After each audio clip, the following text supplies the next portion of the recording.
All right, guys, what's going on? Welcome in. So in this one, I really wanted to talk about 5 players specifically that I feel like would be excellent fits for the New York Jets at spot number 23. And of course, this is going to be realistic. It's not going to be, Kyle Pitts happens to fall to 23.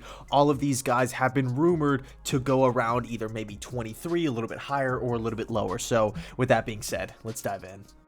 So the first player on this list comes in at a huge position of need. It's guard slash tackle from USC, Elijah Vera Tucker. Okay, 6'4", 300 pounds, 21 years old.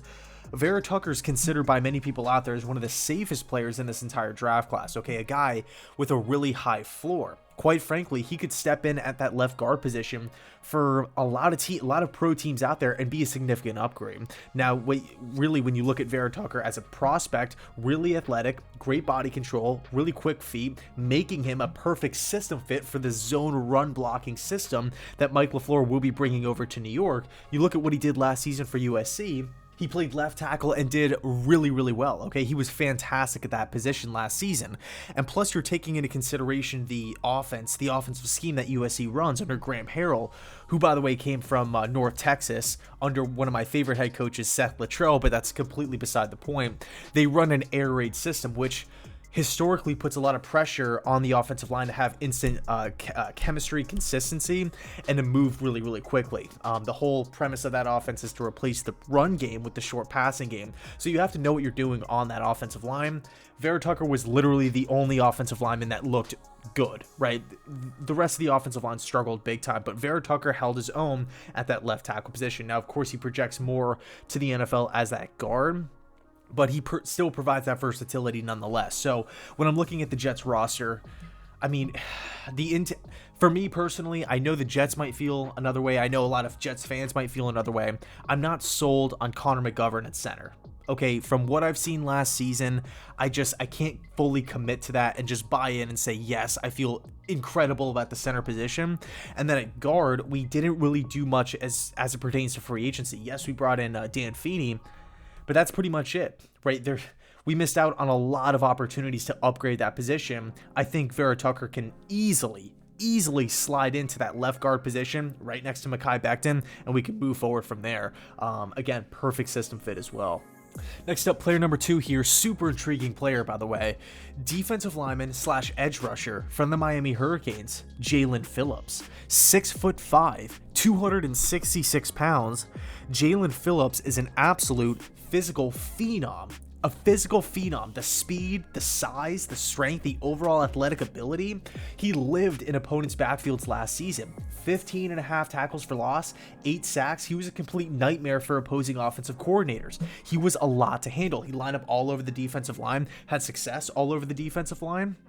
A perfect fit for what Robert Saleh wants to do on defense. A guy who can set the edge in the run game.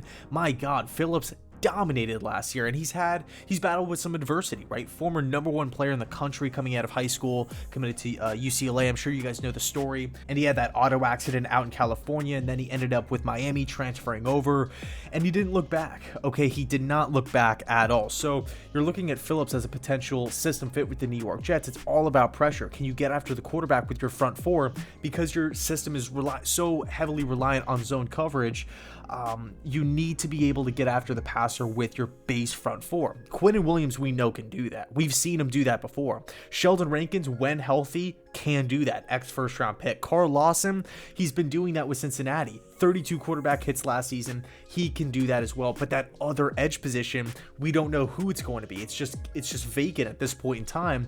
Could the Jets, with their extra first round pick this season, originally owned by the Seattle Seahawks, address that edge spot here and go with Jaelan Phillips, a physical freak, a guy with great size, speed, athleticism, and a huge upside? And on top of all that, production at the college level in the ACC. It's not like he's some project guy that hopefully we can bring something out of him. No, it's, hey, I dominated last year and I still have all of this room to get better. Next up, player number 3 here, and this one's a little bit of a wild card because we don't really know how far this player will fall. A couple months ago, he was a top 10 lock because of how good of a system fit he was with the Dallas Cowboys with that 10th overall pick for what Dan Quinn wants to do on defense. It's Virginia Tech cornerback Caleb Farley. Okay, 6'2", around 200 pounds. Caleb Farley is arguably the best cornerback in this entire draft class, okay, over guys like J.C. Horn and Pat Surtain, two guys that will go ahead of Farley right before pick 23. Now, he will fall due to injuries. The injury concerns are there. The surgeries, the back issues, he's had the ACL. We want these teams to be doing their due diligence here, but I will say this. If Caleb Farley starts to slip, right, he gets into the 20s or the 30s, or, he slips to round 2, we could be sitting here saying a year from now, 2 years from now, Caleb Farley was the steal of the draft.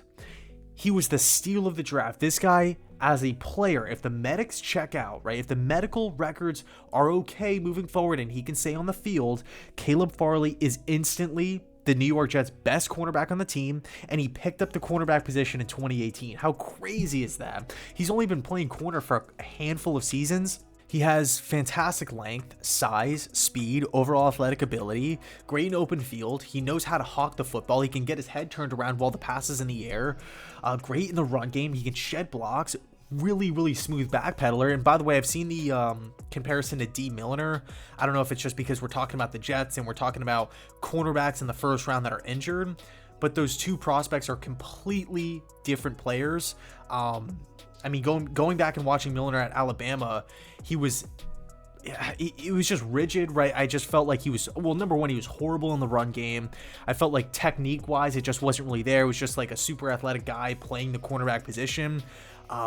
Just not smooth, right? Not fluid. And I feel like those are the exact traits that I would describe Caleb Farley's game. Like, it's just it's seamless. It's smooth. It looks like he's a natural at the position. So I think Caleb Farley, if he's on the board with this 23rd overall pick, the Jets we got to look at him and say, you know what, he can fill this need. He can come in, step in day one and be the team's best cornerback, of course, if the medicals check out. So that's the big question. That's the big red flag.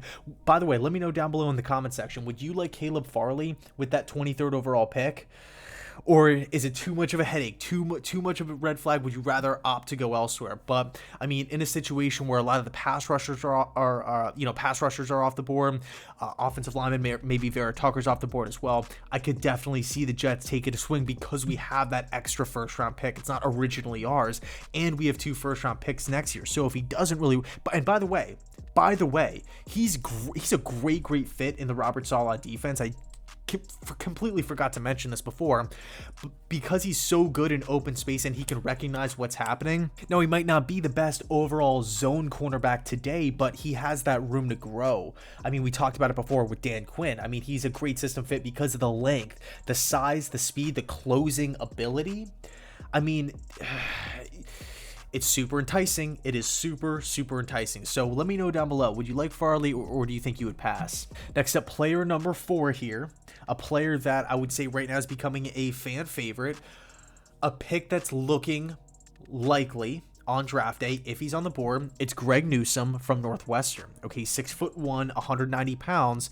I would say right now Newsome's top 2 strengths as a player are the ability to close, right? So when the ball leaves the quarterback's hands to whoever it may be, maybe a running back out of the check down, wide receiver on the outside, Newsome can cover ground quickly and wrap up an open field, right? So the closing speed is there.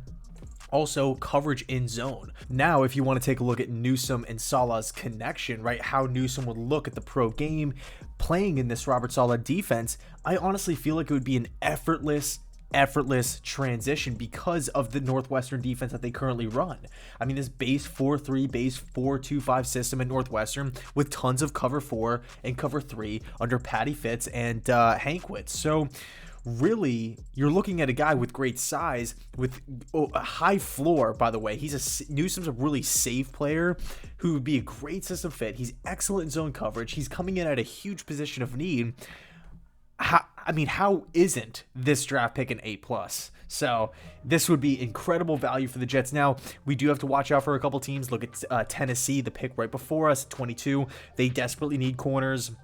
Possibly the Chicago Bears. They lost Kyle Fuller. They can replace him with Newsome, that remains sticking in Illinois here with that 20th overall pick. So who knows what will happen. But if Greg Newsome is on the board at 23, I definitely feel like this could be the pick for the New York Jets. And last but not least, the 5th and final player on this list is a guy with tremendous upside. Okay, this guy has the potential to be one of the greats. All right, we've seen him mocked all over the map, as high as 4 to the Atlanta Falcons, but as of late, right, with the recent rumblings coming out, it's looking like he's going to go anywhere from 14, maybe 12 to 32, like high being the New York Giants, but anywhere to the bottom of the first round.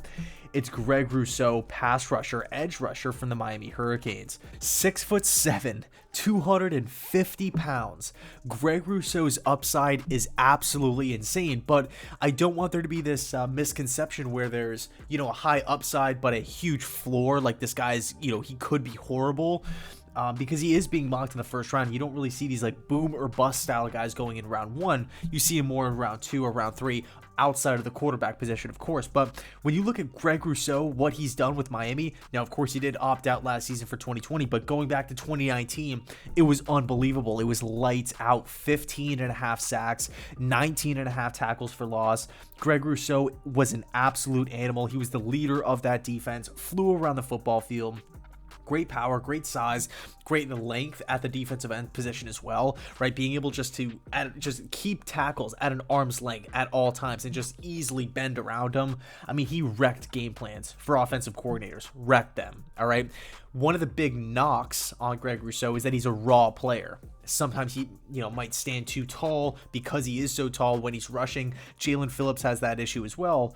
But I mean, for being too raw as your biggest red flag, that's pretty encouraging, considering the fact that the Jets brought in Robert Saleh, a guy that has been known in the past, like his reputation is maximizing talent and developing defensive players.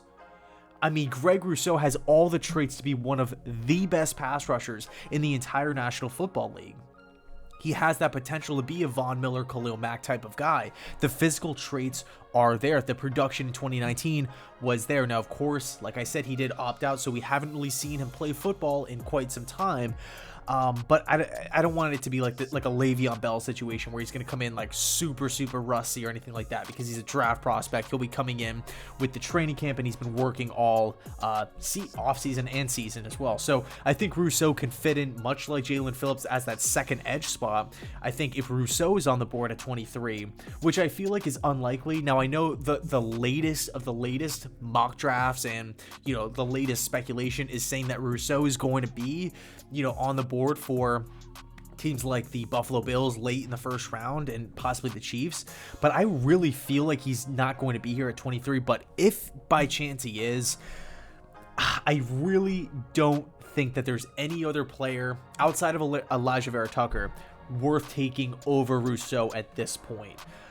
Just because of the upside, because of what he can do, because you're pairing him with Robert Saleh, who would be a great system fit, and the Jets have just not had any sort of pass rush in recent memory, right? Like, I feel like my entire life we've never really had that just dominant rush, right? Where we're just, we have 4 guys on the defensive line and they're just attacking quarterbacks out there and they have no time to throw. We need to get guys like that in the building. We brought Carl Lawson in, fantastic. We brought Sheldon Rankins in, even though he's more of an interior guy. Now we can bring Rousseau in, a guy, huge upside, so much potential, and just put him on the outside, team him up with Robert Saleh, and hopefully, the best is yet to come. So I'll leave it there. Let me know your thoughts down below in the comment section. Who are some first-round prospects that you have your eye on that you might want the Jets to pick? Of course, I didn't cover any or really all of them, but I wanted to go with the 5 that seemed realistic, that seemed like they would, if any of these guys are on the board, I could definitely see the Jets turning in the card, and I honestly would give all 5 of these players an A+ draft pick, so or a draft grade, I should say. So thanks so much for watching, and as always, go Jets.